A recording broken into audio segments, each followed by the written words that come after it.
Let's say you need a little bit of lemon juice. You usually take your lemon and you cut it in half, then you use a little bit of lemon juice, and then you've got all this lemon left over, so you put it in the fridge or something. And then when you come back, it looks like this. It's all rotten and dry and dehydrated and just rancid.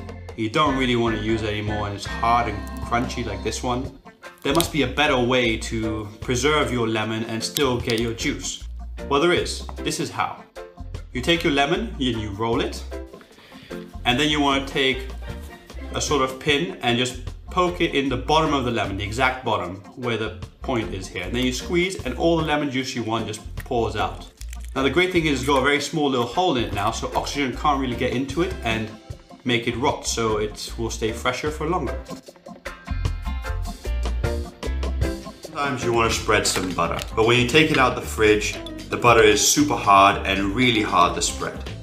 This is super annoying. So what do? You usually just pop it in the microwave, but the issue with this is it always seems to over melt the butter and make it into a big soupy mess just like this. That can be very annoying. So there must be a better way. Well, there is. You take a cheese grater and then you just grate your butter stick. Yes, that's right, grate your butter stick. Now that's got two added benefits. One, it delivers energy to the butter by the grating motion, which makes it a bit softer, and also the higher surface area makes it softer quicker also.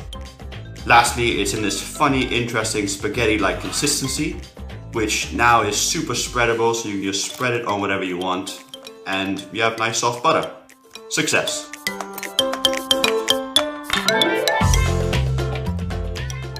You just take a knife and a potato and you put them together and just twirl the potato around while you cut into the skin just softly in a circular motion. Then you take it and you cook it like you normally would. Now, by cooking the skin with the potato, you actually infuse the potato with more flavor, because most of the flavor of the potato is actually in the skin, so you get more potatoey mash. And once you've cooked it, you can just pull the skin off just like this. And it's so much more efficient, you don't waste any potato, and it's much quicker than peeling it. Take a hard boiled egg, place it in a jar, add a little bit of water to cover. Then you just place your hand over the jar and shake it like mad. And once you're done, which is pretty soon, you just take the egg out and the shell is basically falling off the boiled egg. And it's that easy to remove. Alright. Trick number 5, staying on the same shaking idea. This is a garlic bowl, and I'm just going to place it in a jar, and again, shake like mad. Okay, once you've done that for a little bit, then you just pop it out, and you just remove some of the husks, because they'll get in the way later. Okay, once you remove the husk, just put all these garlic cloves back inside. Alright, put the lid back on, and again, shake like crazy. Keep shaking.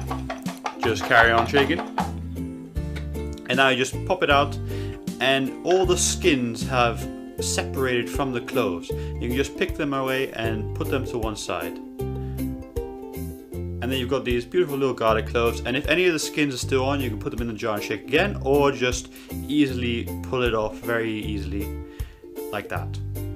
Okay. I hate it when you have old bread and it's super hard and you can't use it anymore. That's why I always keep my bread inside a plastic bag so it stays soft, just like this one here. And then you can still resuscitate it. So here I've got soft bread, but it's very, very old. And to resuscitate it, all you're gonna need is just some water. So I'm just gonna put this here so I can pour some water over it.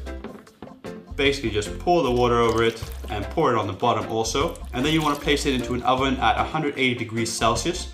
That's 356 degrees Fahrenheit. And you're going to want to leave it in there for about 3 minutes. And after 3 minutes have passed, then you just want to turn it around and then hit it up for another about 3 minutes. If it's still soft or not done enough, then leave it a bit longer. But once it's done, then you just pull it out and it's crispy again and crunchy, just like it was from the bakers. And the inside is nice and soft and tender and steamy and just delicious fresh bread. And this is like an old bread. This is like a week old, really. But it's super usable again and just great to use. So give this a try at home and let me know what you think.